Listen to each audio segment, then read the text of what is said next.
Բարև ձեզ, Factor TV հյուրը բոլորին դեմ եմ կուսակցության անդամ Սպարտակ Գյուրեղյանն է, բարև ձեզ, պարոն Գյուրեղյան։ Սկսվել է բոլորին դեմ կուսակցության վարչապետի թեկնածուների գրանցման գործընթացը, ներքին ընտրություն է տեղի ունենալու, 10 անդամ պետք է տվյալ անձին առաջադրի, նայել կամ իր կողմնակիցն 100,000 դրամ վճարեն ընտրարշավի ծախսերը հոգալու նպատակով, ունենք արդեն առաջադրումներ եւ երբ կիմանանք ձեր քաղաքական ուժի վարչապետը ով է։ Պրոցեսը արդեն սկսել է, ինչպես նշեցիք, սակայն դեռևս վերջնական առաջադրումներ չունենք։ Հիշեցնեմ, մեր տեխնացուն 3 պայմանի պետք է բավարարի։ Դրանցից մեկը այն է, որ 10 առաջադրում պետք է լինի եւ գումար վճարի, բայց ունենք երրորդ, կարելի է ասել ամենակարևոր պայմանը, դա այն է, որ պետք է ստորագրի մեր ինքնասահմանապակող փաստաթուղթը, որը ենթադրելու է, որ 100-օրյա կառավարումից հետո մեր վարչապետի տեխնացուն չի մասնակցելու այդ ընտրություններին եւ 10 տարով ընտրովի եւ նշանակովի պաշտոնի չի հավակնելու։ Հիմա այս պահին դեռևս այդպիսի մարդ չունենք, որ այդ փաստաթուղթը ստորագրել է, բայց դեռևս մինչև վաղը ժամանակ ունենք, արդեն ունենք տեխնացուներ, որոնք ցանկություն են հայտնել, այսինքն այս պահին ոնց որ տեխնացուի առաջադրման գործընթացն է։ Դրանից հետո նոր արդեն երբ որ կլինեն հենց տեխնացուները ընտրություն կլինի, վերջում կհայտարարենք վարչապետի տեխնացուին։ Ժամկետի իմաստով կարծում եմ մինչև մայիսի 3-ը ունենանք արդեն։ Ընտրարշավի պաշտոնական մեկնարկից առաջ կունենանք։ Այո, անպայման կունենանք։ Շատ լավ, տեսեք, բոլորին դեմ եմ կուսակցությունը կամ նախաձեռնությունը շատերի համար մեր քաղաքական դաշտի տարօրինակ առաջարկով հանդես եկավ, սոցցանցերի տարբեր սոցհարցումների տարբեր արդյունքներ ենք նայում եւ ձեր կուսակցության անունը դեռևս չի երևում այդ առաջատարների մեջ, ինչու արդյոք սա նշանակում է, սա արդյոք կարող է նշանակել, որ հանրությունը դեռևս չի ընկալել ձեր առաջարկը ինչի մասին է կամ ոչ մրցակցային առաջարկ է կարել կամ միգուցե մարդիկ վախեր ունեն, որ ձեզ ընտրելով Հայաստանում անիշխանություն կլինի, 100 օր իշխանություն չի լինի, կամ էնտուզիազմի բացակայություն չկա, ինչպես կարող եք բնորոշել ձեր ներկա քաղաքական ստատուսը։ Շնորհակալ եմ հարցի համար։ Տեսեք, բոլոր տեսակ հարցումները կարելի է ասել նշում են, որ Հայաստանում մոտավորապես 30-ից 40% բոլորին դեմ եմ քաղաքացի կա։ Դա չի նշանակում, որ դա մեր ուժի ընտրող քաղաքացիներն են, բայց այդքան քաղաքացիներ մոտավորապես տարբեր հարցումներում ասվում են։ Հիմա մեր նպատակն է այդ քաղաքացիների մեծ մասին բերելու ընտրատեղամաս։ Մենք այնպես պետք է անենք, որ բոլորին դեմ եմ մարդը, ով մինչև այս չէր մասնակցում քաղաքական process-ներին, չէր գալիս իր վրա այդ պատասխանատվությունը վերցնում, որովհետև գար չգար իր համար միևնույնն է նույնն էր լինելու, մեր հայտնվելուց հետո այդ տրամաբանությունը փոխվում է, այսինքն ձեզ համար կարևոր չի նրանք ում կընտրեն։ Նրանք կարևոր է, որ գան ընտրեն մեզ, որովհետև բոլորին դեմ եմ քաղաքացին չի գալիս ընտրության ու չի քվեարկում։ Հիմա երբ որ հայտնվում է համապատասխան քվեն, այսինքն ինքը արդեն կարող է գալ քվեարկել բոլորին դեմ եմ, սա եւս մեկ անգամ կարող է խթան լինել այդ քաղաքացիների համար, որպեսզի նրանք գան ընտրության։ Այսինքն խոշոր հաշվով մեր նպատակը ոչ թե միայն եղած ընտրողների շրջանակներում մեր գաղափարը տարածելն է, այլ այն пассив քաղաքացիների, որոնք որ այս ամբողջ ընթացքում է ժամանակաշրջանում խապված են եղել, զզված են եղել այս ամեն ինչից, իրանց ներկայացնենք, որ այլևս իմաստ ունի ձեր գալը։ Մենք այդ գործով ենք զբաղված, նաև քարոզարշավի մեկնարկից հետո փորձելու ենք լայն օգտագործել բոլոր հնարավորությունները, իհարկե մեր միջոցների սահմաններում, որպեսզի գաղափարը տարածենք եւ հավատացած ենք, որ ճիշտ աշխատանքի դեպքում մենք համապատասխան քվեներ կստանանք։ Շատ լավ, 30-40% դուք նշեցիք, լավ, եկեք հիմնվենք այդ թվի վրա, տարբեր հարցումներ, ինչ որ արդյունքներ բերում են, արդյոք մարդիկ, այսպես ասենք, չեն ընկալի ձեր այս 100 օրում նոր ընտրություն կազմակերպելու առաջարկը անիշխանության նման մի իրադրություն 100 օր չենք ունենալու կայուն կառավարություն, զինված ուժեր, հատուկ ծառայություններ եւ այլն, եթե իհարկե դուք գաք իշխանության, սա մի քիչ չի վախեցնում մարդկանց, չեն կողմնորոշվել, ընտրել օրինակ եմ ասում, էլի Փաշինյանին, Քոչարյանին, Կարապետյանին, Թաթոյանին, Մարուքյանին եւ այլն, մյուսներին Միգուցե նրանց մեջ չեն կողմնորոշվել ընտրության, ոչ թե դեմ են բոլորին, այլ չեն կողմնորոշվել ում ընտրել եւ ձեր առաջարկը արդյոք այս մարդկանց մի քիչ տագնապ չի առաջացնի, որ ամեն դեպքում գնան կողմնորոշվեն ինչ որ մեկի շուրջ անիշխանության վախից դրդված։ Նայեք, մենք անիշխանության մասին չենք խոսում։ Մենք շատ պատասխանատու իշխանություն ենք ձևավորելու, որովհետև կապ չունի դու 100-ով ես իշխանության թե 5 տարով, դու պետքա երկիրը կառավարես, պետքա ապահովես երկրի բնականոն ընթացքը, ինչպես նաև անվտանգությունը եւ բոլոր հարցերը, այսինքն մեր վարչապետի տեխնացուն ու մեր թիմը ամբողջովին իր պատասխանատվությամբ լծվելու է այս ամեն ինչը իրականացնելու, այսինքն մենք չի լինելու այնպես, որ անիշխանություն լինի Հայաստանում։ Ինչ վերաբերվում է մարդկանց, որ իրանք չեն կողմնորոշում ձեր նշած ուժերի ընտրեն թե չէ, բոլորին դեմ եմ քաղաքացիների մեծ մասը, իրանք չեն էլ գալիս ընտրության, որ գան տեղում կողմնորոշվել։ Այսինքն այդ իմաստով մենք հնարավորություն ենք ընձեռելու այդ մարդկանց գալ ու հետեւաբար իրանք քվեարկելու են մեր ծրագրի ու նաև մեր իշխանության համար։ Սակայն այդ իշխանությունը չի լինելու 5 տարով, այո, դուք ճիշտ եք նշում, լինելու է 100 օրով, որովհետև մենք կարծում ենք, որ այն փոփոխությունները, որ մենք ենք առաջարկում, դրա համար 100 օր է պետք, ու դա քաղաքական համակարգում էական կանոններ կփոխի, որից հետո անցկացվող ընտրություններին արդեն ուժերը կարող են գալ իրենց 5-ամյա ծրագրերով։ Շատ լավ, տեսեք, կա արդեն իսկ որոշակի բևեռ ընդդիմադիր միջազգային հանրապետական ինստիտուտի հարցման տվյալների վրա հիմնվենք Սամվել Կարապետյանի, Քոչարյանի եւ Ծառուկյանի ուժերը, որ այսպես ընդդիմադիր դաշտում ավելի մեծ շանսեր ունեն ըստ այդ հարցման անցնելու խորհրդարան, նրանք էլ իշխանափոխության այսպես դրոշ են բարձրացրել, դուք ինչով եք նրանցից տարբերում, ինչու քաղաքացին օրինակ պետք է այդ բևեռին ձայն չտա քաղաքական փոփոխությունների, քաղաքական համակարգի փոփոխության հույսով եւ գա ձեզ ընտրի, որ դեմ են բոլորին, հա, ինչու, այսպես ասենք, ոչ ընդդիմադիր ձայներին, չէ՞ որ դուք էլ ընդդիմության մի տեսակ եք։ Նայեք, մեզ պետք է ձայն տան, որովհետեւ մեր միակ նպատակը ոչ թե եղած իշխանության հեռացումն է, այլ այնպիսի կանոնների սահմանումն է, որից հետո մենք Հայաստանում հնարավորինս քչացնելու ենք հնարավորությունը նման իշխանությունների ձևավորման։ Այսինքն մենք ոչ թե առաջարկում ենք այս մարդուն այն մարդով փոխելով, այլ մենք առաջարկում ենք բացի այդ փոփոխությունը, որը պարտադիր պետքա լինի, այսինքն դա ճանապարհին հերթական քայլ է լինելու, բացի դրանից համակարգային փոփոխություններ։ Այդ ուժերից ես նման առաջարկներ չեմ լսել։ Ես իրանցից լսել եմ, որ միայն այս բանը պետքա Նիկոլ Փաշինյանը հեռանա, որ իրանցից որևէ մեկը գա։ Դրանից հետո լավ կլինի։ Հա, լավ կլինի կամ եւ այլն, բայց ես դրան չեմ հավատում, որովհետեւ այդտեղ էլի մենք հիմնվում ենք մեկ անձի շուրջ արվող process-ներին։ Ավելին, այդ ուժերից, ասենք, մեկը հայտարարում է, որ սահմանադրությունը պետքա իր համար փոխվի, ասենք ինչ որ կետ պետքա փոխվի, որը միայն իրան է վերաբերվում։ Պայմանական ասած, նման բաների մեր համար ընդունելի չի։ Մենք դրա համար հայտարարել ենք փոփոխություններ, որը ոչ թե մեզ է վերաբերվում միայն, այլ վերաբերվում է բոլորին։ Ավելին, որպես դրա, այսպես ասած, լավագույն ապահովում,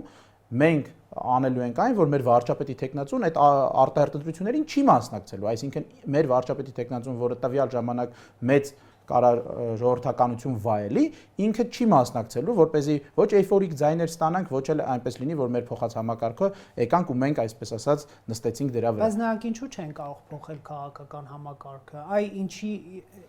ինչու եք դուք նրանց էլ դեմ, ես դա չեմ հասկանում։ Նրանք նման, որտեվ խոսույթները հստակ է։ Մեր խոսույթը այն է, որ կարևոր է մենք բոլորին դեմ ենք, այսինքն բոլոր եղած ուժերին այս համակարգով ընտրվելու եւ կառավարելու դեմ ենք։ Իսկ ձեր նշած ուժերի հայտարարությունն է, որ այս եղած իշխանությունը շատ վատնա, չի կարող կառավարել, ինքը պետք է գնա տեղը լավերը գան կառավարել։ Մենք հավատացած ենք, որ լավերը ծնվում են ճիշտ process-ների արդյունքում եւ ոչ թե այս մեկը լավն է, այն մեկը վատն է։ Որևէ լավ մարդ, որ գա այս համակարգով սկսի կառավարել, մեծ հավանականություն կա, որ ինքն է կարող վատը դառնա։ Բայց պարոն Կեղյան, տեսեք, դուք իշխանության գալու դեպքում 100 օրում կազմակերպելու եք նոր արտահերթ ընտրություններ։ Որն է երաշխիքը, որ ձեր կազմակերպած ընտրությունների դեպքում էլի թոփ ուժերը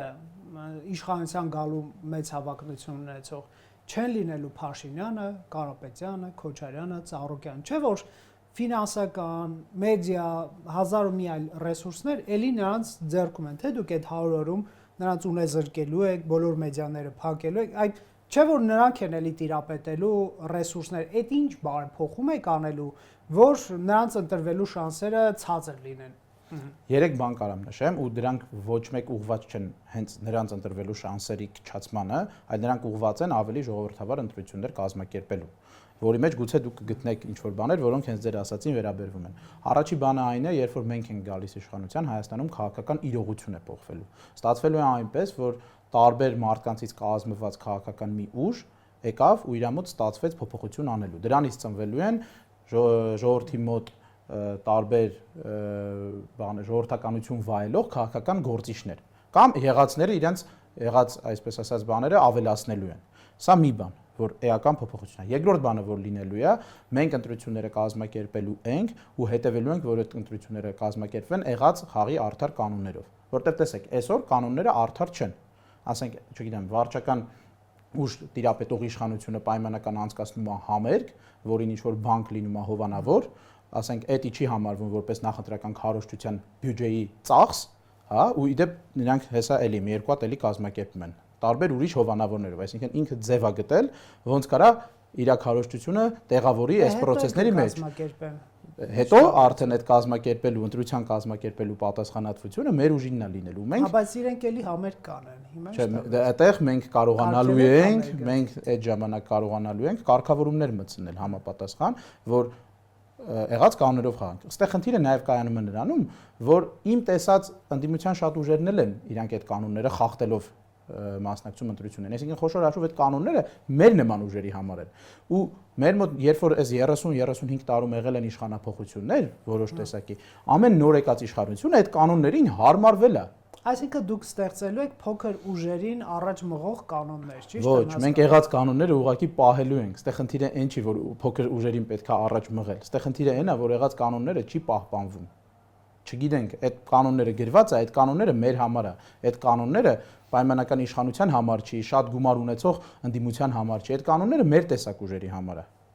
Մենք պետք է այնպես անենք, որ դա բոլորի համար լինի։ Բայց էլի իմ հարցը այն մասն է, որ նրանք էլի իրենց ռեսուրսը պահպանելու են, չէ՞։ Միլիարդները մնալու են իրենց տեղերում։ Բայց միլիարդները մնալու են, բայց օրենքով նախատեսված կարան X ծախսեն, ճիշտ է։ Տասնյակ լրատվամիջոցները էլի օգնելու են այս քաղաքական ուժերին, չէ՞, եւ ընդդիմությունը եւ իշխանությունը ունի լրատվամիջոցները եւ ամբողջովին նստած քարոզչությամբ ու հակաքարոզչությամբ են զբաղված։ Էլի նրանք այդ նույնը ունենալու են։ Այ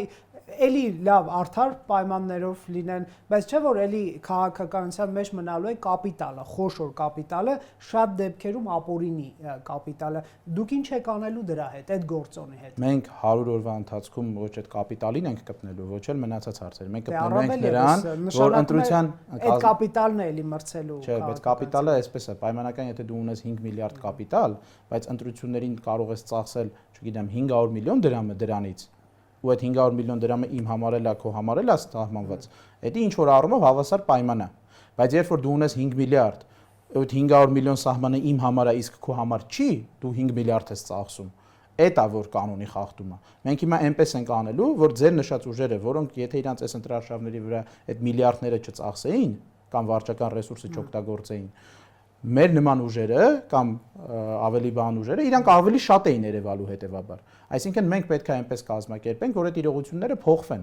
Ու ինչպես նշեցի, որպես առաջին կետ, քաղաքական փոփոխության հետևանքով նոր քաղաքական գործիչներ, ինչպես նաև եղած գործիչները իրանց ռեյտինգներն են այսպես ասած ավելացնելու, ու այդ մարդկանց վրա կարան մեր քաղաքացիները բան անեն, հույս դնեն։ Այդ թվում նաև ֆինանսապես աջակցելով, որովհետև քաղաքականության մեջ իմ կարծիքով ամենակարևոր կտորներից մեկը այն է, ով է քեզ ֆինանսավորում։ Կներեք, իսկ միայն վարչապետի տեխնացուին է արգելվելու ձեր հետագայում որևէ ընտրովի եւ այլ պաշտոն չզբաղեցնելու։ Այստեղ մի քիչ խորամանկություն կա, ստացվում է ձեր կողմից, դուք ձեր կուսակցությունը կարող է այսպես այլ ուժի անվան տակ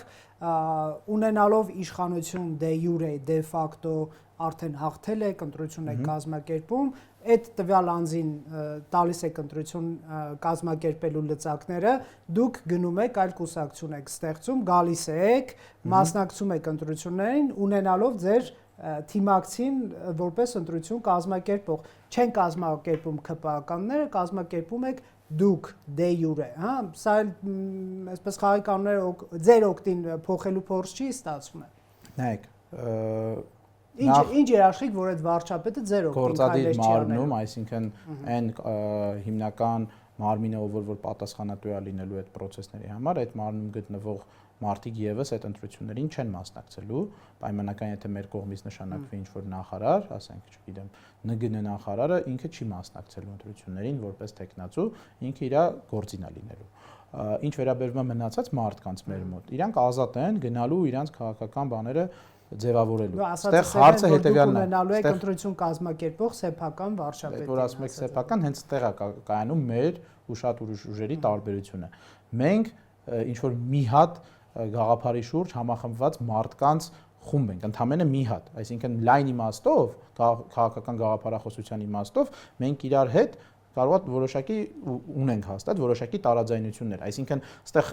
մեր ուժից ոչ թե տենց մի հատ ուժ կծնվի, ասենք կարող է 3 հատ ուժ ծնվի, կարան ինչ որ մարդ էլ գնա ինչ որ ուրիշ ուժի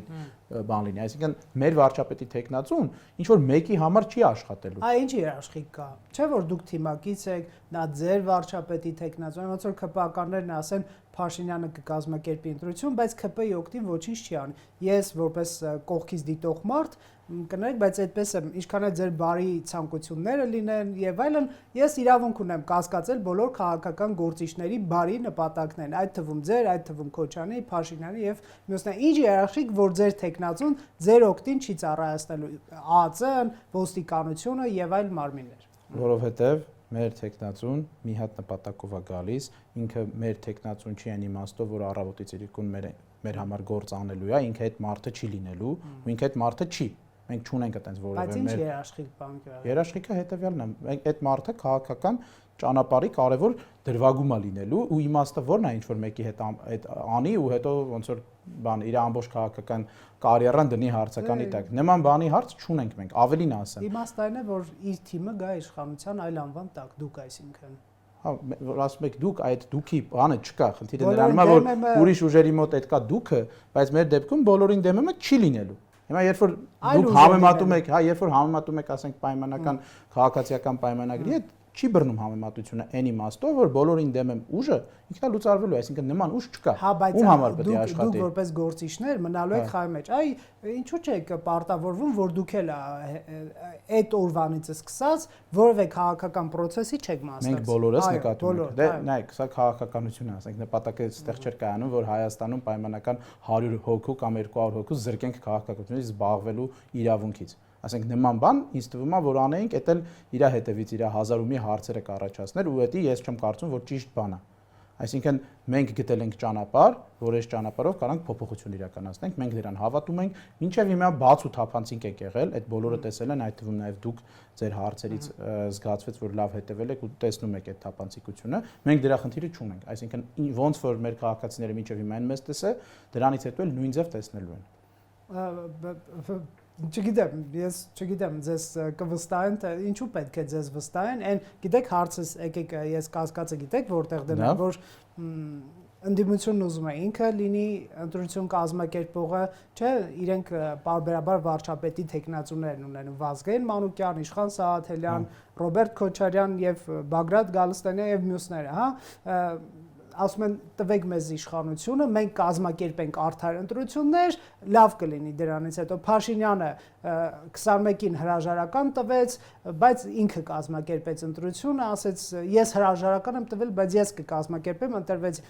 չի ստացվում, դուք էլ նմանատիպ ինչ-որ բան եք գործադրում, որ ձեր տեխնացուն է կազմակերպելու ընտրությունները։ Այստեղից մենք ինչ վստահ լինենք որպես քաղաքացի, որ դուք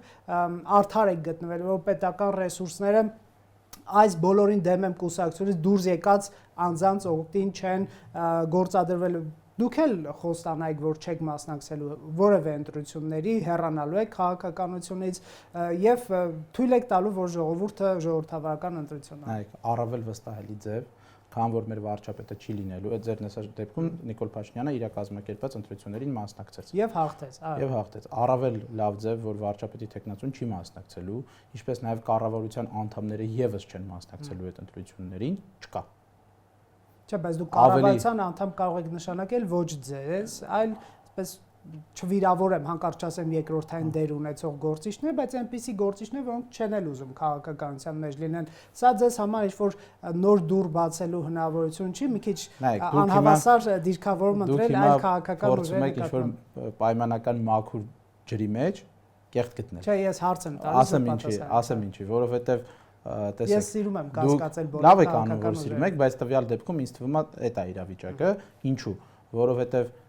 դուք ուզում եք ասեք, որ մենք ինչ որ անկապ մարդկանց պետք է նշանակենք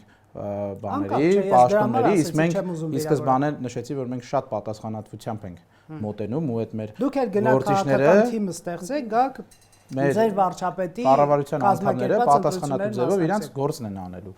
Ու մենք մինչև հիմա պայքարել ենք, որ մեր մոտ օրենքները, սահմանադրությունը, այդ ամեն ինչը գործի այնպես ոնց որ կա, կանոնները գործի այնպես, ինչպես որ կա։ Մենք չենք ունենալու այդպես հետևում կանգնած նախարարներ, որոնք ներսից կօգտագործեն այդ վարչական ռեսուրսը։ Այսինքն այդ պահից սկսած, երբ որ հստակ կլինի, որ կառավարության կազմը էս է, մնացած մարդիկ, ովքեր չեն լինի այդ կառավարության կազմում, իրանք կլինեն ազատ։ Դուք չգիտեք, ես կլինեմ այդ կառավարության կազմում, թե չլինեմ, բայց միևնույնն է, եթե ես չլինեմ այդ կառավարության կազմում, ես կլինեմ ազատ, միևնույն ժամանակ ես որևէ կերպ չեմ կարողանալու, ասենք, եղած վարչապետի կամ իր եղած թիմի վրա ազդեմ, որ այդ վարչական ռեսուրսը իմ համար օգտագործվի, որովհետև իրանք ազատ ու անկախ մարդիկ են լինելու նշանակված այդ պաշտոնների ու աշխատելու են իրանց խղճով, ոչ թե աշխատելու են իմ ցուցումներով, կամ մեր մոտ չկա որևէ մեկը, որ նման կարևոր չի ինչ խողովակ են ողեն եկել, այդ խողովակը 5-6 падգամավոր է ներկայացնելու կամ 10 падգամավոր է ներկայացնելու կամ 15 падգամավոր է ներկայացնելու, չի ներկայացնելու ամբողջական, ասենք, ազգային ժողովը։ Այսինքն նույն տրամաբանությամբ այդ ազգային ժողովը հենց այս ամեն ինչը զգալու ու տենալու դեպքում կարա լիքը բաներում սահմանափակի ձեր ասած կառավարությունը, որովհետև ինքը չի լինելու մեծամասնության կառավարություն մեծ հավանականությամբ։ Այսինքն հիմա էսա մեր առաջարկածը ու մենք դրան դա մեր հավատամքն է, մենք դրան հավատում ենք ու դրան վստահում ենք։ Մենք չենք բերելու թե պաշտոնի նշանակենք ինչ-որ մարդկանց, որոնք որ կառավարությունում չեղած մարդկանց հրահանգներ իրականացնեն։ Եթե դա տենց պրակտիկա կա հիմա կամ չգիտեմ նախկինում, եթե դա եղել է, ես այնպես չի մանրամասն տեղյակ եմ, մենք դա չենք ողջունում։ Ու մենք հավատացած ենք, որ մենք այդ մեր մարդկանց վստահում ենք, որ իրանք լրիվ իրանց խղճով ոնց գրված է մեր ծրագիրը, այդ ձև կշարունակեն իրանց գործունեությունը։ Մնում է քաղաքացիները ձեզ վստահեն եւ ընտրեն։ Դե քաղաքացիների տեսանկյունից, եթե ես հարցին նայում եմ, մեր քաղաքացիները այս տարիների ընթացքում ճիշտ եք ասում, միշտ սուտ ու կեղծիք են տեսել, խապված են եղել, զզված են եղել։ Ես դրա հետ լրիվ համաձայն եմ։ Ու դրա համար էլ առաջացել ենք մենք։ Մեր քաղաքացիները կարան մեզ ընտրեն հենց դրա պատճառով։ Շնորհակալություն, եթե դուք առաջիկա հանդիպումների համար ունեք զանոցումներ, որտեղ եք լինելու կամ կուսակցության գործունեության հետ կապված տեղեկություններ, կարող եք հայտնել։ Մենք նախատեսում ենք դե քվեաթերթիկը ունենալուց հետո շատ ակտիվ սկսենք քարոզարշավ, բայց մի հատ կարևոր բան եմ ուզում ասել, որը իմ կարծիքով շատ կարևոր է։ Տեսեք, ամենակարևոր հարցերից մեկը ֆինանսավորման հարցն է։ Մենք սկսել ենք դրամահավաք, մեր քաղաքացիներին կոչ եմ անում, ովքեր որ բոլորին դեմ են, կարող են մտնել մեր կայք բոլորին դեմ.am եւ այնտեղ կան մեր վավերապայմանները, մեզ գումարներ փոխանցեն, որպեսզի մենք կարողանանք ել ավելի մեծ քարոզարշավ իրականացնել։ Իսկ կա ժամանակացույց, որ քաղաքում եք լինելու, երբ եք լինելու, այս պահին դեռևս վերջնական չունենք, մենք մարզեր այցելում ենք բարբերաբար, ամեն շաբաթ նախապես հայտարարելով գնում ենք այցելում ենք մարզեր, քարոզարշավի ընթացքի մասով վերջնական բանը հրապարակենք այդ ժամանակ կգնա։ Իսկ ավտոբուսի հետ կապված այդ պատմությունը պարզվեց, դրա մասն էլ իմանանք, ինչ որ դուք ասում եք, որ վնասել են, չէ՞, ինչ որ։ Դե վնասել էին, հա։ Մեր ավտոբուսը վնասել էին, որովհետև կարծում եմ ամենակրեատիվ ավտոբուսն էր, ասում եմ բոլոր քաղաքական ուժերը մեծ գումարներ ծախսեցին իրենց ավտոբուսների վրա, մենք մի հատ ավտոբուս ունեցանք ու այդ հին ավտոբուս էր կավեզեր, որը ոնց որ տենց մեծ իմ կարծիքով բան առաջացրեց։ Ավտոբուսը վնասել էին, պոկել էին վրայի ոնց որ գրվածքները, եղունգներով քորել էին։